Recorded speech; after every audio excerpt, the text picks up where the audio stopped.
a really special dish. Bolognese sauce normally takes over 3 hours, but you can do it at home under an hour just following my easy step-by-step instructions. Can't wait to try it. Absolutely delicious. Just want to give a major shout out to all my subscribers. I love that you're following my recipes, and I hope that you are following them step by step, because you too can serve this wonderful, delicious food, and you can do it quickly, easily, and with very little effort. I'm so glad you're joining me today. Come cook with me, I'm Stella V.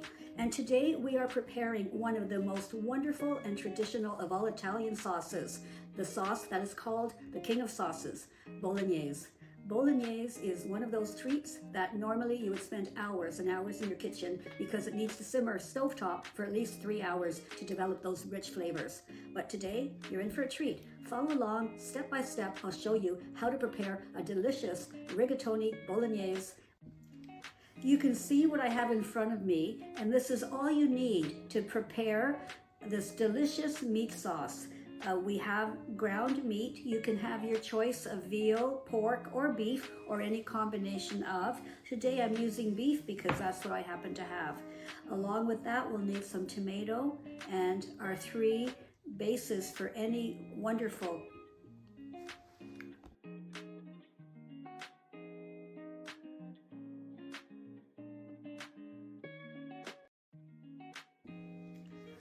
and the magic 3 ingredients that are the base for many, many dishes: carrots, onion, and celery. Along with that, we have our aromatics, and we have 2 types of wine, and also just a little bit of olive oil to start it all off. We'll be cooking everything in this one pot. That's another advantage of using the Instant Pot. We'll be making the meat sauce and the pasta all together. This was the very first pasta I ever cooked in the Instant Pot, and I certainly had my doubts. I didn't think that it would work. I had visions of mushy, overcooked pasta and a bland sauce. This shocked me. It was totally the opposite, and that's why I'm so excited to share it with you. Such an easy method. We're going to start by hitting the Sauté button and putting in our oil. I've peeled and chopped 1 large carrot, 1 whole onion, and 2 stalks of celery. I've reserved the celery leaves, and I've got them in another little container waiting for it to go in later. The oil's now hot, and I'll add the onions, and you can hear that sizzle. Give it a quick stir, and I'll continue with the carrots and celery. I'm going to cook this mirepoix mixture, which is carrots, onion, and celery, for about 5 minutes. I want them to really get nice and soft and to develop flavors together. Not only does it look pretty, but sure smells great, and it makes a wonderful base. As we let it cook out, we don't have to stir it constantly. Every once in a while, just give it a good stir. There's a fair amount of vegetables in there, and that's the reason you really need that 1/4 cup of olive oil. You want to make sure all the vegetables are coated, and that way they're not going to stick to the bottom and burn. After a few minutes, you'll notice that the onions will start to release their juices, and that'll make them all a little bit more translucent. We're waiting for the process to go on for about 2 or 3 more minutes.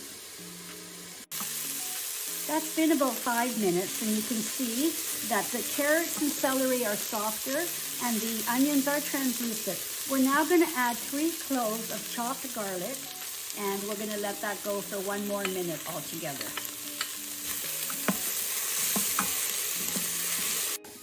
Check the bottom of your pot. If it's starting to look like it's burning in places, you can add a little bit more olive oil, because now we're adding the ground meat to it, and there might be the need for some extra oil. That's the look we're going for. The pieces are small, broken up, and they're starting to brown nicely.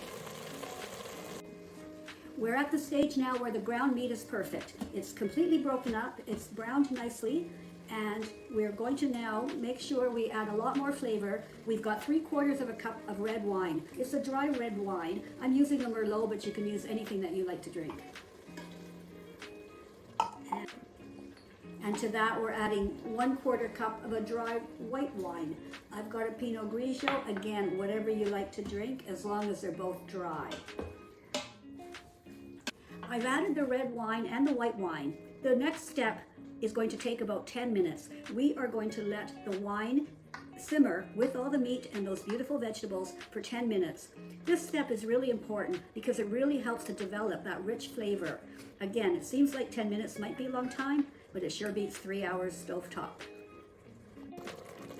It smells wonderful. That wonderful red wine and all those vegetables, the meat. This is a meat sauce, and we are going to taste that meat. While we're waiting for the flavors to develop in our sauce, now's a good time to talk to you about my favorite product in the kitchen, Microplane. If you don't have a zester from Microplane, you really, I encourage you to get one. Makes all of our little jobs so easy. And grating cheese, hard cheeses like the Parmigiano Reggiano we're going to finish off this dish with, is a breeze. You simply effortlessly slide it over the sharp laser cut rasp, and we tap it, and here you have wonderful grated cheese in no effort whatsoever. And to learn more about Microplane, in our description there's a link to Amazon where you can learn more about all our products. It's been 10 minutes and you can see what we're looking for. All the alcohol from the wine has burned off, leaving behind a ton of flavor. It's now time to add some tomato. I've taken a 28-ounce can of whole tomatoes. I've crushed them myself. Now, you don't have to do that step. You can buy crushed tomatoes and that'll be the same, but I just like to use the whole ones and crush them. I'm adding the tomatoes to the meat, and even though there's tomato in here, this is a meat-forward sauce. The tomato just adds a little acidity and a little body, but the reason we've used 1.5 pounds of ground meat is because we want a really hearty meat sauce. We're almost done. Time to add our aromatics. I've got 2 teaspoons of Italian seasoning. I've got 1 teaspoon of salt.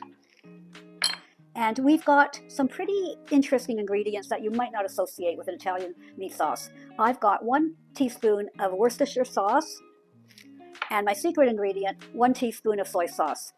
The soy and the Worcestershire, you won't taste them, but you'll taste a wonderful umami, depth of flavor, and that comes from all these extra little ingredients.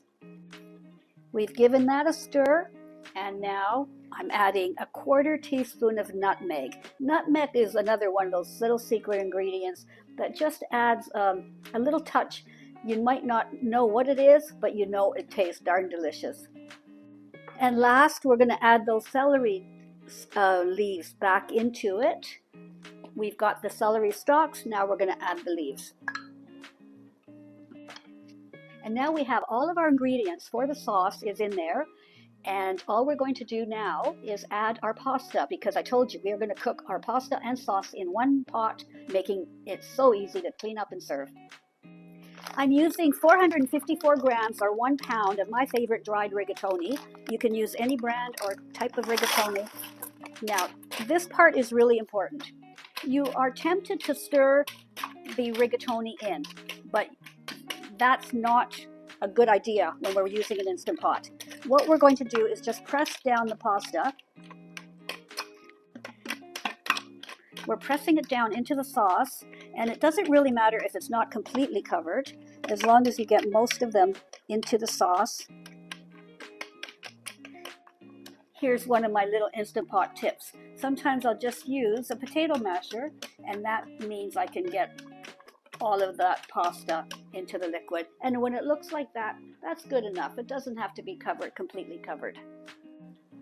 Really important, don't stir, press them down into the liquid. We're going to be turning off the Sauté function and putting the lid on to pressure cook.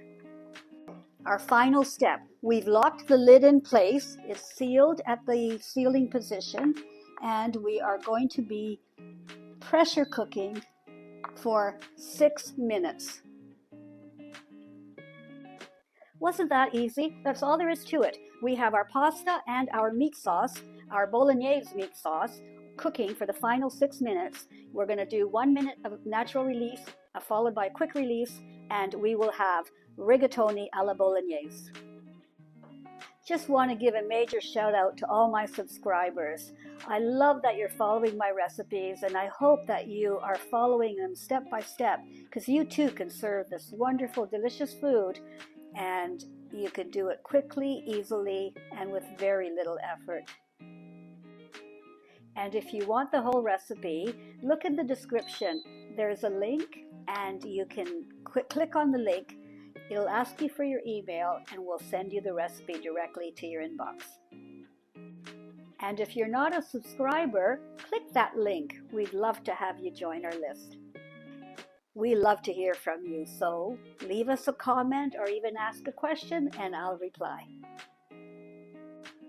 The countdown is on. We're from 6 minutes going down to 0, and we also have the keep warm button on. The 6 minutes is counted down, and we are just going to wait 1 more minute before we release that back valve to remove the rest of the pressure in the pot. We finished our 6 minutes of cooking, and now I'm going to release that back button and any of the pressure in the pot. There, the pin has dropped. We're able to open and take a look. Oh my goodness. The smell is incredible. The sauce looks fabulous, and we can't wait to taste it. Doesn't that look amazing? I wish you could smell it. Rigatoni with an amazing Bolognese sauce, under an hour. All we need to finish it off, a little bit of Parmesan Reggiano and a fork. A really special dish. Bolognese sauce normally takes over 3 hours, but you can do it at home under an hour just following my easy step-by-step instructions. Can't wait to try it.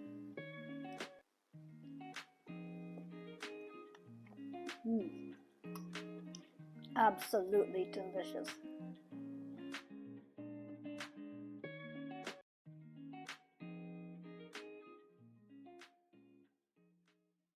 Hi, come cook with me because I'm Stella V. And if you like what you see, hit subscribe, leave a comment, tell me that you've subscribed, and I'll reply.